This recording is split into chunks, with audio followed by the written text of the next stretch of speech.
E aí, pessoal? Tudo pronto para a gente mergulhar de cabeça no mundo do direito penal brasileiro. Preparado para desvendar os mistérios por trás das leis. Isso aí, sei que ler pode parecer um tema meio chato, né? Mas te garanto, por trás de toda a linguagem técnica, tem um monte de histórias e lógica fascinantes. E até algumas surpresas. A gente vai descobrir tudo isso no nosso mergulho de hoje. É isso aí. E para você não se perder nesse mar de informações, vamos usar um guia de estudos super completo como nosso mapa. Legal. Tipo um mapa da mina, mas da lei brasileira, né? Exatamente. E qual vai ser o nosso foco principal? O foco principal hoje é a aplicação da lei penal no Brasil. Como ela funciona ao longo do tempo e do espaço. Show. Entender esses princípios básicos é como ter a chave para decifrar o sistema legal brasileiro. Sem dúvida. E isso pode ser útil para várias situações, né? Tipo, viajar para o Brasil mais tranquilo, entender melhor aqueles filmes policiais, ou até só para matar curiosidade mesmo. Com certeza. Ao longo do nosso mergulho, você vai ver como a lei penal brasileira lida com casos bem complexos e como isso impacta a vida real das pessoas. Que legal! Então vamos começar nossa viagem pelo tempo. Entender como a lei penal se aplica ao longo da história. É a famosa lei penal no tempo. Isso aí.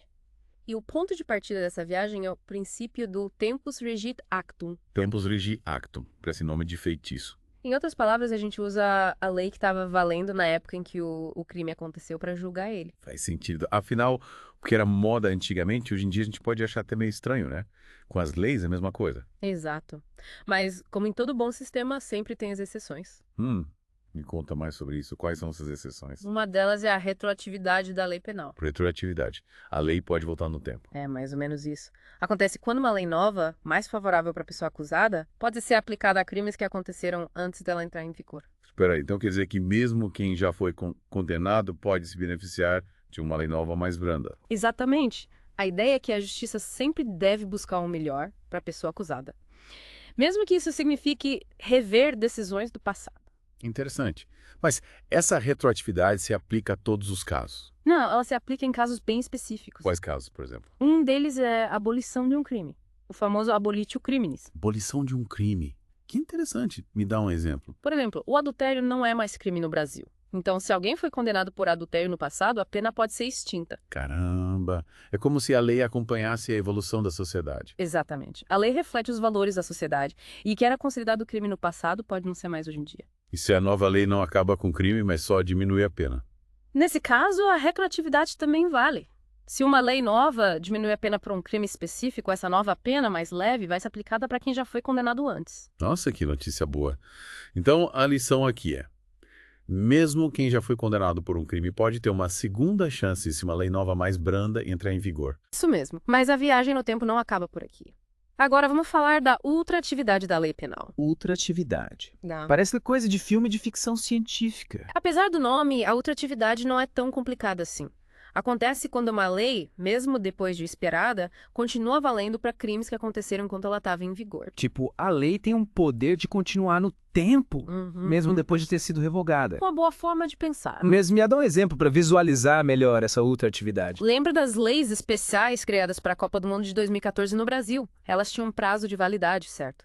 Mas se alguém cometeu algum crime específico durante a Copa que estava previsto nessas leis temporárias, essa pessoa ainda vai ser julgada por elas, mesmo anos depois do evento. Acho que entendi. É como se, durante a Copa, a gente entrasse em uma dimensão legal diferente. E mesmo depois que ela acaba, as consequências de alguns atos continuam. Exatamente. Agora, que tal a gente embarcar em um novo destino? A aplicação da lei penal no espaço, a famosa lei penal no espaço. Partiu. Mas me tira uma dúvida. A lei brasileira só se aplica dentro do território nacional? Ou tem alguma pegadinha? A princípio, sim. A lei brasileira vale para crimes cometidos em solo brasileiro. É o princípio da territorialidade. Mas, como você bem disse, a história não termina por aí. Aí que a coisa fica boa. Me conta mais sobre essas exceções. Quando a lei brasileira se aplica fora do Brasil. Um exemplo é quando o crime acontece em navios ou aviões brasileiros públicos ou privados, não importa onde eles estejam no mundo. Tipo, se eu tiver em um cruzeiro brasileiro, em alto mar, e cometer um crime. Adivinha qual lei vai ser aplicada? A lei brasileira, é claro. É como se o navio fosse um pedacinho do Brasil navegando por aí. Mas e se o crime acontecer fora do Brasil e não tiver nenhum veículo brasileiro envolvido, a lei brasileira ainda pode ser aplicada. Sim, em algumas situações. É o que a gente chama de extraterritorialidade, um conceito que nos leva além das fronteiras da lei. Extraterritorialidade. Parece complicado. Em quais casos a lei brasileira se aventura fora do país? Existem dois tipos principais de extraterritorialidade: a incondicionada e a condicionada. Na incondicionada, a lei brasileira se aplica a crimes cometidos no exterior sem precisar de nenhuma condição especial. Ou seja, em certos casos, a lei brasileira tem um alcance global. Mas que poder? Mas, me explica melhor, quais crimes se encaixam nessa categoria? Estamos falando de crimes graves que o Brasil considera essenciais de punir, como aqueles contra a vida ou a liberdade do presidente da República. Faz sentido, proteger o presidente é crucial, né? Sem dúvida. Também entram nessa categoria os crimes contra o patrimônio da União ou de entidades públicas. Tipo, roubar dinheiro de um banco estatal. Exatamente. E, por fim, o crime de genocídio, quando o criminoso é brasileiro ou mora no Brasil. Nossa. Então, mesmo que o genocídio aconteça em outro país, o Brasil pode julgar o criminoso se ele é brasileiro ou mora aqui. Isso mesmo. Esses são exemplos de crimes que o Brasil considera tão graves que quer ter a possibilidade de julgá-los independente de onde acontecem. Entendi. Mas, e a extraterritorialidade condicionada? Como ela funciona? Nesse caso, para aplicar a lei brasileira a um crime que aconteceu fora do Brasil, algumas condições precisam ser cumpridas. Quais? Por exemplo, o criminoso precisa entrar em território brasileiro. O crime tem que ser considerado crime também no país onde aconteceu. E o Brasil precisa ter um acordo de extradição com esse país. Entendi. Então, nesse caso, a aplicação da lei brasileira depende de vários fatores, como um quebra-cabeça jurídico. Boa analogia. E tem mais um tipo de extraterritorialidade, a hipercondicionada. Hipercondicionada, mais uma. Essa se aplica quando um estrangeiro comete um crime contra um brasileiro fora do Brasil. Caramba, a lei brasileira protegendo brasileiros até fora do país. Exatamente, mas as condições são ainda mais específicas. Além das condições da extraterritorialidade condicionada, o Brasil precisa ter pedido a extradição do criminoso.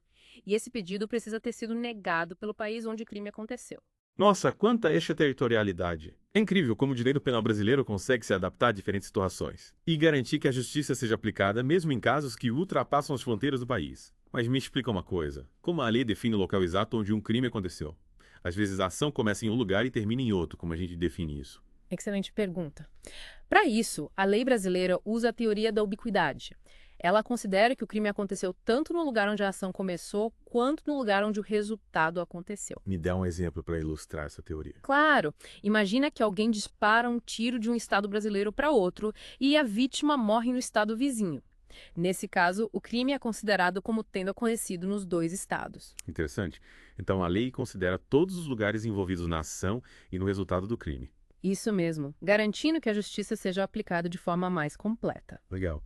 E com essa viagem pela teoria da ubiquidade, a gente encerra a primeira parte da nossa expedição pelo direito penal brasileiro. Exatamente.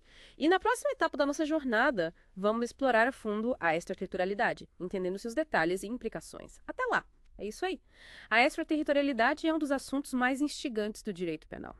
E a gente vai desvendar tudo sobre ela agora. Verdade?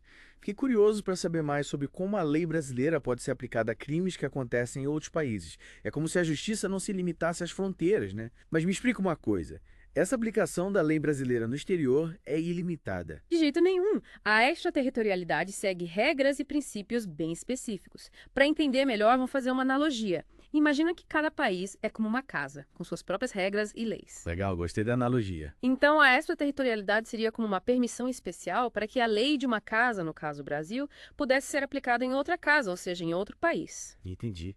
Então, a extraterritorialidade não é uma regra geral, mas uma exceção para casos específicos.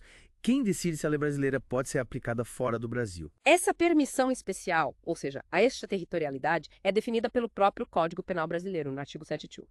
Ele lista os crimes e as condições em que a lei brasileira pode ser aplicada fora do território nacional. Certo. Então, o Código Penal Brasileiro estabelece os limites da extraterritorialidade, definindo quando e como a lei brasileira pode ser aplicada a crimes cometidos em outros países. Mas me fala, qual a lógica por trás da extraterritorialidade? Por que o Brasil se preocupa em punir crimes que acontecem fora do seu território? A ideia é proteger os interesses que o Brasil considera essenciais, mesmo que esses interesses sejam violados fora do seu território. Em outras palavras, o Brasil busca garantir a sua soberania, a segurança dos seus cidadãos e a integridade do seu sistema jurídico, não importa onde a violação aconteça. Faz sentido. É como se o Brasil estendesse um escudo protetor para além das suas fronteiras, protegendo seus cidadãos e seus interesses em qualquer lugar do mundo. Mas como o Brasil concilia a sua lei com a lei do país onde o crime foi cometido, isso não pode gerar conflitos. Essa é uma questão complexa e delicada, que envolve o diálogo entre diferentes sistemas jurídicos. Em geral, o Brasil busca cooperar com outros países na investigação e punição de crimes, respeitando a soberania de cada nação e buscando soluções que atendam aos interesses de todas as partes envolvidas. É como uma grande rede de cooperação internacional, com os países trabalhando juntos para combater o crime e garantir a justiça sem se prender às fronteiras. Mas me fala mais sobre diferentes tipos de extraterritorialidade. Você mencionou a extraterritorialidade incondicionada e a condicionada. Quais são as diferenças entre elas? A extraterritorialidade incondicionada se aplica a crimes que o Brasil considera muito graves, sem precisar de nenhuma condição especial. Nesses casos, a lei brasileira se aplica automaticamente como uma resposta imediata à violação de interesses considerados fundamentais para o Brasil. Que tipo de crime se encaixa nessa categoria? Estamos falando de crimes contra a vida ou a liberdade do presidente da República, crimes contra o patrimônio ou a administração pública e o crime de genocídio, quando o criminoso é brasileiro ou mora no Brasil. Entendi. São crimes que atingem diretamente a figura do presidente, o patrimônio e o funcionamento do Estado brasileiro, ou ainda crimes contra a humanidade. Nesses casos, a lei brasileira age de forma rápida e decisiva para punir os responsáveis e proteger os interesses do país. Mas e a extraterritorialidade condicionada, como ela funciona? Na extraterritorialidade condicionada, a aplicação da lei brasileira a crimes cometidos no exterior depende de algumas condições. O criminoso precisa entrar em território brasileiro, o crime precisa ser considerado crime também no país onde aconteceu, e o Brasil precisa ter um acordo de extradição com esse país. É como um quebra-cabeça, todas as peças precisam se encaixar para a lei brasileira ser aplicada. Então, nesse caso, a aplicação da lei brasileira não é automática. Mas qual a lógica por trás dessas condições? Porque elas são importantes. Essas condições garantem a justiça e a segurança jurídica, tanto para o Brasil quanto para os outros países envolvidos. A entrada do criminoso em território brasileiro, por exemplo, permite que o Brasil exerça sua jurisdição de forma mais efetiva, investigando e punindo o crime de acordo com a lei brasileira. O acordo de extradição garante que o Brasil e o outro país concordam em cooperar para entregar o criminoso para ser julgado. E a dupla incriminação impede que alguém seja punido por algo que não é considerado crime em um dos países. Faz sentido. É como se a extraterritorialidade condicionada fosse um acordo entre países em que cada um se compromete a cooperar para que justiça seja feita, respeitando as leis de cada nação. Mas me tira uma dúvida: se um crime acontecer em um navio ou aeronave brasileira que está em território estrangeiro, qual lei se aplica? Essa é uma situação especial, regida pelo princípio da representação, que considera o navio ou aeronave brasileira como uma extensão do território brasileiro, mesmo que esteja em águas ou espaço aéreo internacionais. É como se o navio ou aeronave fosse um pedaço do Brasil navegando por aí. Então, nesse caso, a lei brasileira se aplica a bordo do navio ou aeronave brasileira, como se ele estivesse em território nacional. E se o crime for cometido por um estrangeiro contra um brasileiro fora do Brasil, a lei brasileira se aplica. Sim, essa é a chamada extraterritorialidade hipercondicionada, que se aplica a crimes cometidos por estrangeiros contra brasileiros fora do território nacional. Quais as condições para a lei brasileira ser aplicada nesse caso? As condições são as mesmas da extraterritorialidade condicionada. O criminoso precisa entrar no Brasil, o crime precisa ser considerado crime tanto no Brasil quanto no país onde aconteceu, e o Brasil precisa ter um acordo de extradição com o país onde o crime ocorreu. Além disso, o Brasil precisa ter solicitado a extradição do criminoso e essa solicitação precisa ter sido negada pelo país onde o crime aconteceu. Caramba! É como se o Brasil estendesse a sua proteção para além das suas fronteiras, amparando os seus cidadãos onde quer que estejam. Mas me fala. Existe algum outro princípio que rege a aplicação da lei penal no espaço, além desse que você já explicou? Sim, além dos princípios da territorialidade, da extraterritorialidade e da representação, existe o princípio da justiça penal universal, ou cosmopolita. Justiça Penal Universal. O nome já é impactante. Me explica melhor. O que significa esse princípio? A justiça penal universal se aplica a crimes considerados tão graves que qualquer país pode julgá-los, independentemente do local onde foram cometidos, da nacionalidade do criminoso ou da vítima. Nossa, que interessante. É como se esses crimes fossem tão graves que ultrapassassem as fronteiras da justiça de um único país, tornando-se uma questão de justiça global. Que tipo de crime se encaixa nesse princípio? Crimes como genocídio, crimes contra a humanidade, crimes de guerra, tráfico de drogas e de pessoas. São crimes que violam os direitos humanos e a ordem internacional e que podem ser punidos por qualquer país. Faz sentido.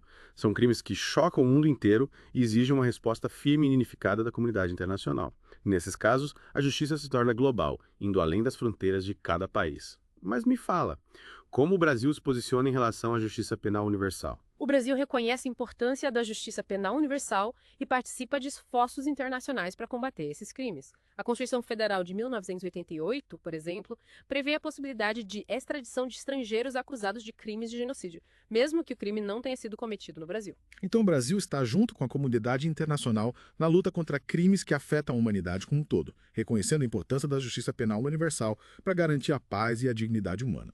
Com essa análise da justiça penal universal, a gente conclui nossa exploração da extraterritorialidade, um dos temas mais desafiadores do direito penal brasileiro. É isso aí. E na próxima parte da nossa expedição pelo direito penal brasileiro, a gente vai desembarcar em um novo conceito: o lugar do crime. Lugar do crime. Parece simples, né? Mas imagino que no mundo jurídico as coisas nem sempre são tão óbvias assim. É verdade. Afinal, um crime pode envolver vários lugares diferentes, como naquele exemplo do tiro que atravessa a fronteira entre estados que a gente mencionou na parte 2. Verdade, lembre desse exemplo.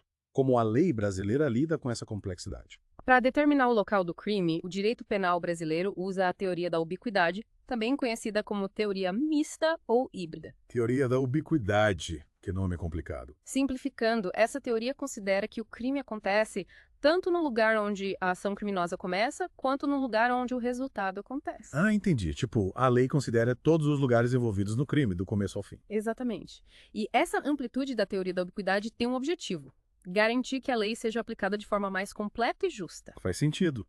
Mas me fala um pouco sobre a aplicação prática dessa teoria. Como ela funciona no dia a dia? A teoria da ubiquidade influencia vários aspectos do processo penal, desde a definição de qual juiz é responsável por julgar o crime até a coleta de provas e depoimentos. Interessante. Então, a teoria da ubiquidade pode até gerar uma disputa entre diferentes jurisdições para julgar um crime. Exatamente. E essa disputa pode envolver não só estados diferentes dentro do Brasil, mas também países diferentes em caso de crimes internacionais. Nossa, imagine que a cooperação entre as diferentes jurisdições seja fundamental para garantir que a justiça seja feita nesses casos. Com certeza. A cooperação internacional é essencial para que a justiça criminal funcione bem em um mundo globalizado, onde as fronteiras se tornam cada vez menos importantes para o crime. Mas voltando à teoria da ubiquidade, é importante lembrar que ela não se aplica a todos os crimes. Sério, existem exceções à regra da ubiquidade. Sim, existem algumas exceções. Por exemplo, em crimes conexos, que são crimes praticados em conjunto por diferentes pessoas. Ah, entendi. Nesses casos, a lei analisa o que cada criminoso fez para definir o local do crime, em vez de aplicar a teoria da ubiquidade para todo mundo. Exatamente. E crimes plurilocais, que são aqueles que acontecem em etapas e locais diferentes, também podem ter o local de cada etapa definido individualmente. Legal. A lei se adapta à complexidade do crime, reconhecendo que nem sempre a teoria da ubiquidade é a forma mais justa de definir onde o crime aconteceu. Expert, com essa análise da teoria da ubiquidade, a gente chega ao fim da nossa expedição pelo direito penal brasileiro. Ao longo da nossa jornada, exploramos desde a aplicação da lei no tempo até a extraterritorialidade e a definição do lugar do crime, o que a gente pode destacar como aprendizado principal dessa imersão. A principal lição é que o direito penal brasileiro é um sistema dinâmico e complexo, que busca se adaptar às mudanças da sociedade e garantir a justiça de forma completa e eficaz. A gente viu que a lei busca um equilíbrio entre a justiça presente e as mudanças do passado, que o alcance da lei brasileira pode ir além das fronteiras do país e que a definição do lugar do crime considera todas as nuances da ação criminosa. Realmente foi uma viagem e tanto. Desvendamos vários mistérios do direito penal brasileiro. Sem dúvida. E o mais importante é que a gente viu como a lei brasileira se esforça para ser justa e eficiente, protegendo os cidadãos e a sociedade como um todo. Com certeza. Agradeço a você, Expert, por nos guiar nessa expedição tão enriquecedora pelo direito penal brasileiro. E é você que nos acompanhou nessa jornada. Esperamos que esse mergulho tenha despertado sua curiosidade por esse universo tão fascinante. E lembrem-se, a justiça, assim como a lei, está em constante movimento, sempre buscando se adaptar aos desafios de um mundo em transformação. É isso aí. Até a próxima.